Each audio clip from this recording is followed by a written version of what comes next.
Hey everyone, welcome back to Sasquatch Theory. Hope everyone is doing good and staying healthy in these rough times. Thank you for everyone's support and positive comments. I received some emails and stories from some people. I find it interesting people just like me are having the same experiences all over the country.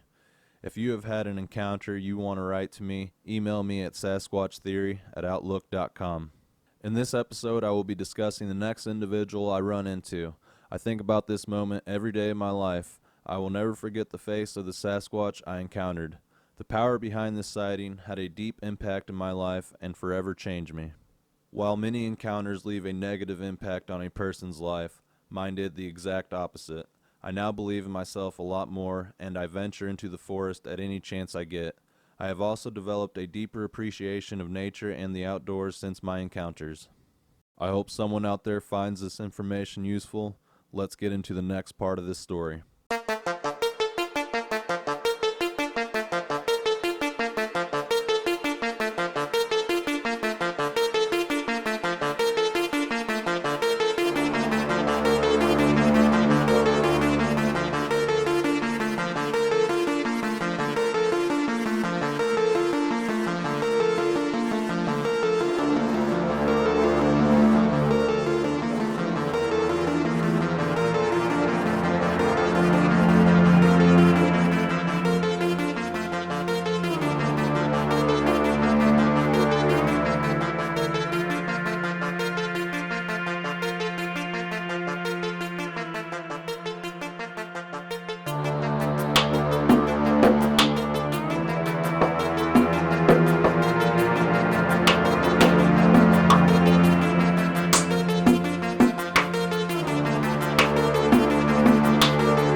After I had my eye sighting of a Bigfoot, I knew I had stumbled across something extremely rare.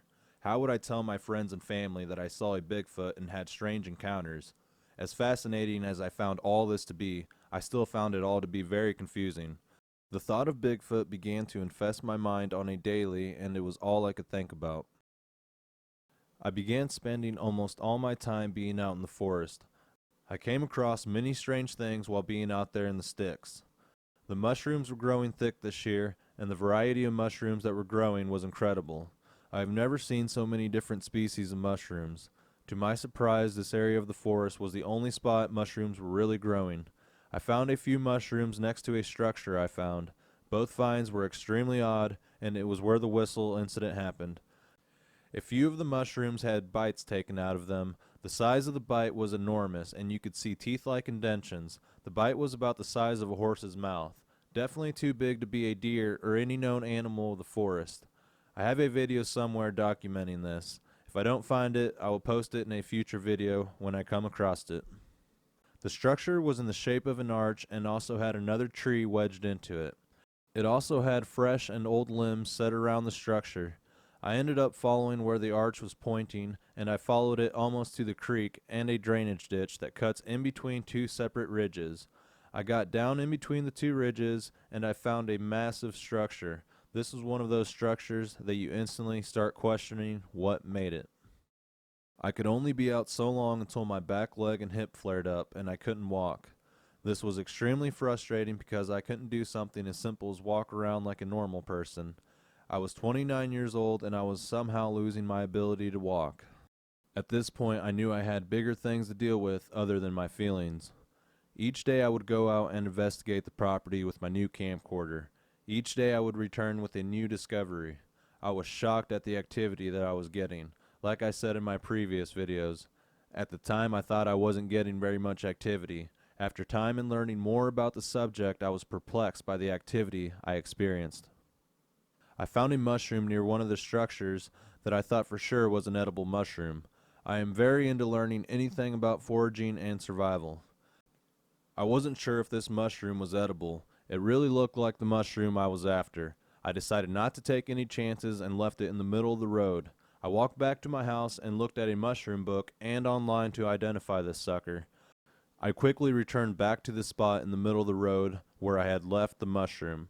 It was gone, and in its place was a set of keys. I was only gone for tops 10 to 15 minutes, and I know for a fact no one else was up there.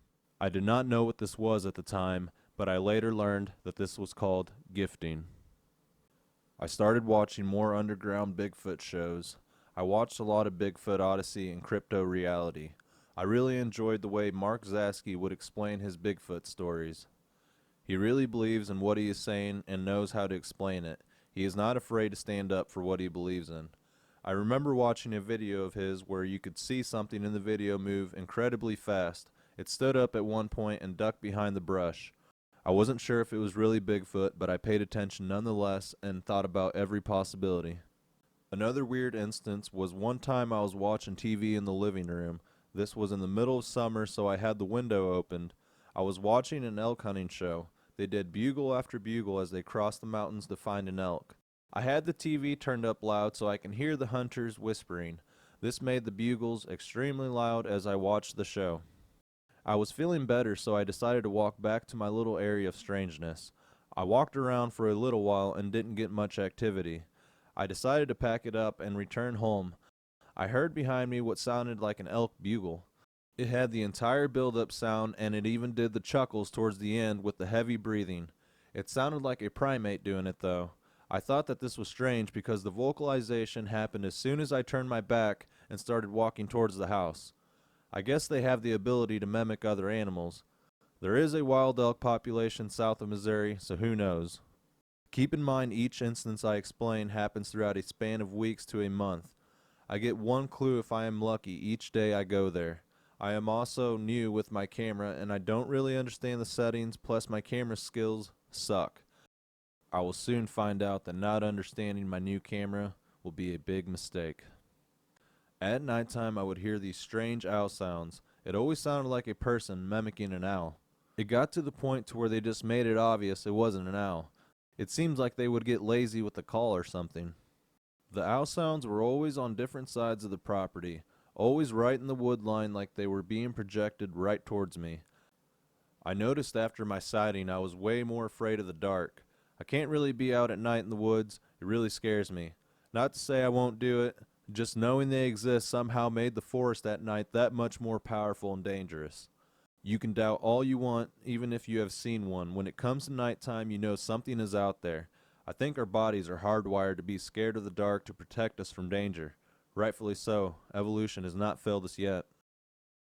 I noticed 2 out of 3 of my dogs were acting very strange. My small German Shepherd Macy and my lab with a little pit mix began going into the forest and barking uncontrollably. When I would put them in their pen, they would just try to escape. I didn't understand why they started behaving like this. The lab mix would go all the way to the creek bottom at 2 in the morning and just bark for hours. He did this every day. They both ended up going missing. This is that doubt and ignorance I had towards the subject. I still kept shoving things aside and questioning if what I saw was actually real. Even though I had just seen a Bigfoot clear as day, it was hard to process all of this in my brain. Just because it's not supposed to exist. I think suppressing what I saw was starting to bother me. I don't know why, but seeing something so powerful and not being able to tell somebody was kind of bothering me. I knew this was the hand that I was dealt, so I continued and ignored the fact that I can't really talk to people about this. I remember being in my room at night and something would slap the side of the house, really hard. This happened about 2 or 3 times. What I found shocking about this, other than how hard they hit the house, was they seemed to know where my bedroom is down to where my bed is. How would they know this? They always hit right where I was as if to let me know they were there. It really seems like they enjoy messing with people. They are so confident in their abilities to just vanish and avoid human contact that they seem to have their own game of tag. Let's see which one of us can get as close as we can to a human. One theory I have about this is the older Bigfoots teach the younger Sasquatches how to do this, and that is why it is usually juveniles making contact with people. They are basically being trained by the older ones and learning the ways of being elusive and slick. Time went on since my last sighting. I wasn't really finding much, it seemed, and every time I heard a noise I busted out my camera. It was always a squirrel that presented itself. Remember, this sounds like a lot of activity in one 10-minute story, but over time to me it didn't really seem like much. Also, I wasn't sure if it was even Bigfoot making the structures or the weird sounds. Yeah, I saw one, but it doesn't mean everything was Bigfoot. I began to become very frustrated that there was nothing out there. What I had seen must have moved off and was gone. I was walking around for hours almost every day for nothing.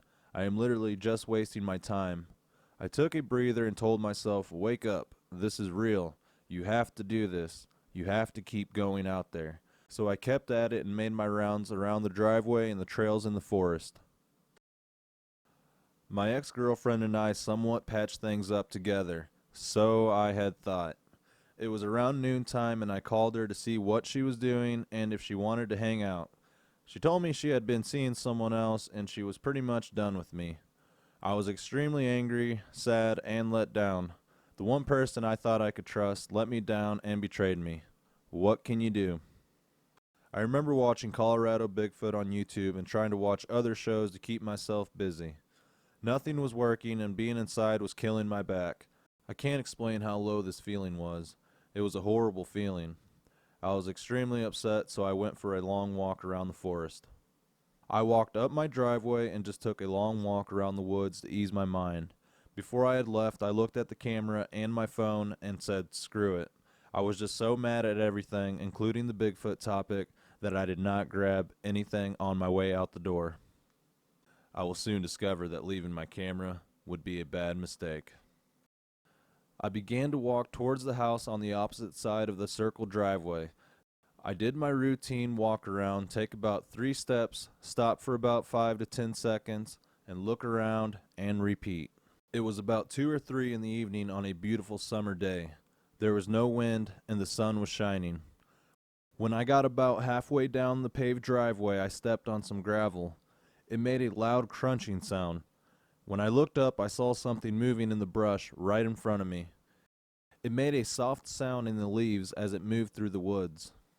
It looked like turkeys or a hog, or maybe even a bear moving through the green forest.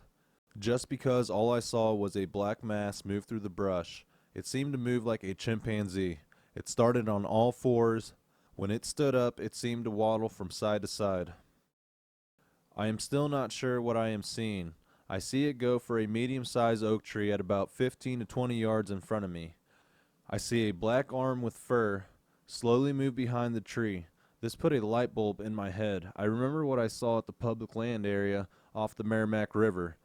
I knew what I was getting ready to see. I leaned down and had my right hand on my right leg, and I was looking around trying to get a better view as I stood in place. I remember patting my sides as I was looking for my camera or my cell phone. Oh no, I didn't have it. The only time I don't bring it. And just like that, this young Bigfoot stepped out from behind the oak tree. He had no idea I was standing there looking at him. It was the most majestic thing I have ever seen in my entire life. When he stepped out, he was looking to his left. The Bigfoot was completely unaware of my presence. He was completely jet black. His entire body was covered in fur. It was a beautiful coat of fur, not matted at all. He was very, very clean. He had a conical-shaped head with no neck, and his head was connected to his shoulders. The hair on the very top point of his head was a little matted. He was probably about 4.5 feet tall. His eyes were about the diameter of a soda can. I could see a lot of the white in his eyes, and his pupils were small and black from what I could tell. You couldn't see his ears or his nose. His nose was flat and covered by fur and was not exposed. He had a long lip structure, and I remember seeing 2 dental white canines sticking out on each side of his mouth. He was a baby Bigfoot. He had baby features to him, is why I say that. The best way I can describe it is seeing a grown elephant compared to a baby elephant, or a bull elk to a calf elk. You can just tell it's a baby, right?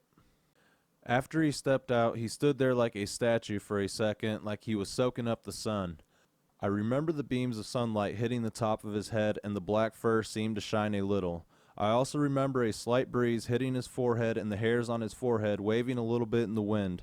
He seemed to be very relaxed looking and didn't have a care in the world.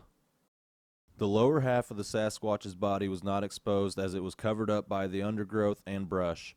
Here is a picture I have drawn up. It's not the best drawing, but it does look like the Sasquatch I saw from my viewing point. The individual slowly turned towards me. I again began feeling my pockets with my left hand for my phone. Again, I did not have my camera or my phone on me. We were now face to face. His eyes got really wide as we were now both staring at each other.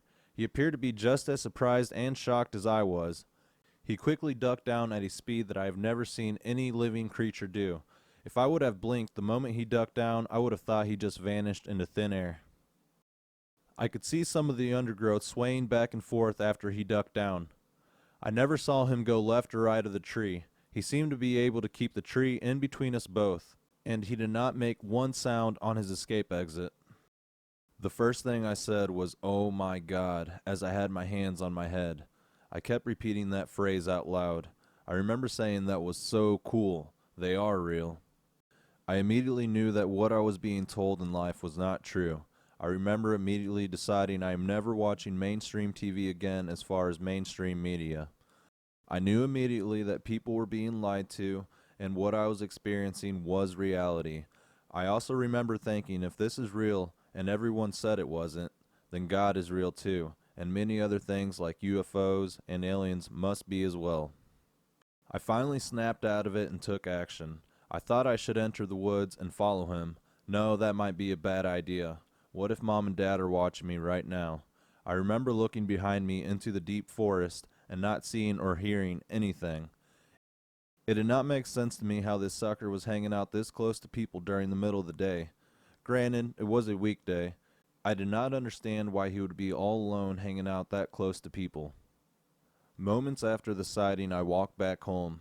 I seemed to have forgot or put aside my life problems. I was so jacked up with adrenaline, I couldn't feel my back pain for the first time in months. It took about 2 hours after the sighting until the back pain returned. It seemed like all the issues I had in my life that were plaguing and afflicting me just disappeared. I began thinking extremely deep into the Bigfoot subject. There was nothing anyone could do at this point to convince me otherwise. I started to really get more engaged with the outdoors and the Bigfoot topic. The reasons I put some personal things out about me is because I feel like it is part of the story. I would never tell people these things, but it seems like the Bigfoots knew I was hurt and was not a threat. I have my theories about this, but I think it's obvious they have some type of abilities we just don't understand. I finally got what I was looking for, which was another up-close encounter to confirm everything for me. My doubt was gone, and I became a full believer. I guess it took a few sightings for me to fully believe and understand what was really going on in the forest. Many people say it is impossible to sneak up on a Bigfoot. I completely disagree. If you can catch them at the right time of year, I think your odds greatly increase. One thing I think about a lot is why I only had my sighting when I did not have my camera on me. It really bugs me because I had my camera every day before that and I was filming anything that moved or looked out of place. I still to this day never enter the forest without my camera. I don't think I could have had the sightings if it wasn't for the Bigfoot research that has been done, and if I didn't believe it.